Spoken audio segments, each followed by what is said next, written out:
isa ka persona nga na-inspire sa pagbulig sa isa ka lugar na nasakpan sa Guihulngan sa Negros Oriental. Na ang kung ano ini nga inspirasyon, UFF, ang isa ka isolated na lugar nga wala gid kasapakan sang una, almost na complete na patindugan sang tanan nga mga facilities na kinahanglan sila. Ay, sus, isa ka philanthropist na? Yes. Okay. Imagine, we started with the repair or the construction of the roads sa sila nga lugar. Daw paktan ko na sino siya. Kaisa na siya sa pinakamaayong tao man diri sa kalibutan, kag kilala ko man check ko. Updinin nyo kami sa sininaman nga panibag-o nga episode sa atong persona, Si EDGAR SY! It all started with a viral image of a little girl crying hard because of the agony she has to undergo just to go to school in Sitio Laos, Negros Oriental. This triggered District 3850 Past District Governor EDGAR SY to visit the place and see for himself the plight of the people of this sitio, especially the girl named Donami Bayoyos.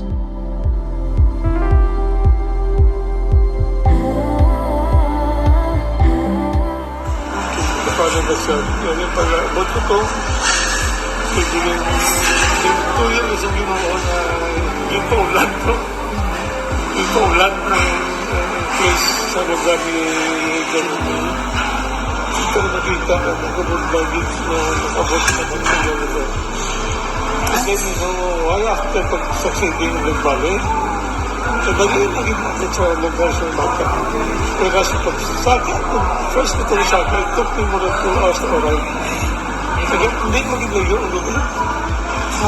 Sobrang ang oras na nakabot ko dito. Tungkol sa road condition lang. So, para sa akin, yung popular kasi ginawa na yung pagkita ito niya yung sufferings ko sa mga tao. Kasi on that day, on the first day that na-atubo to, pumisaw sa lawas na buligan ko sila.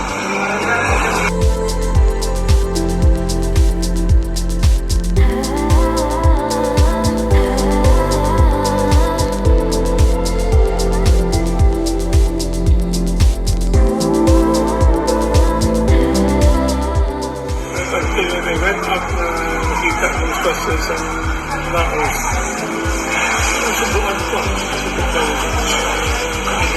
Ang kasyon ng tumil nakita. Yung pag-meeting ng sumutawin. Kung na-realize na hindi na nila dapat ang baligan kung bata ng pag-ibig. The whole committee. Ang challenges na mo sa sa Laos, sa project, grabe gina siya. Kaya ang dala, number 1, ang kalayuon. Kiti ang pinaka oras na maabot kami na sa halin kami na 6 o'clock, abot kami na itong 11 o'clock na ang dalan, grabe kanaway. Kusubong tungod sa generosity ni Gov EDGAR. Ginpaamat-amat siya na sa nito. Kag submay-ara na siyang ginbutang health center sa Subo. Amo na ang amon ng Junidi nga turnover. Kag ang amon pagid nga ginbutangan niya pag barangay hall. Kag daycare. So ina ang mga librinas gina ang Laos kay tanan na provide ni Gov EDGAR.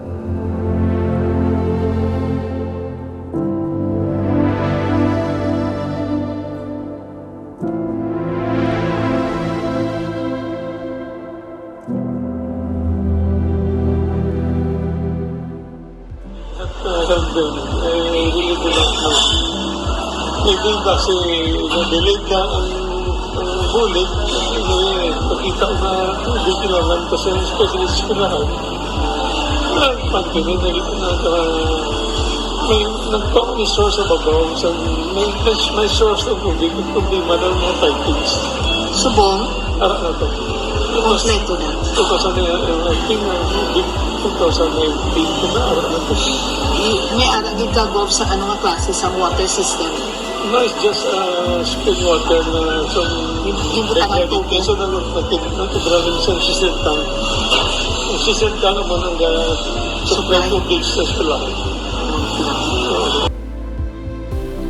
Now, the Rotary Past District Governor and the Rotary Club of Bacolod has just finished the construction of the health center in Sitio Laos.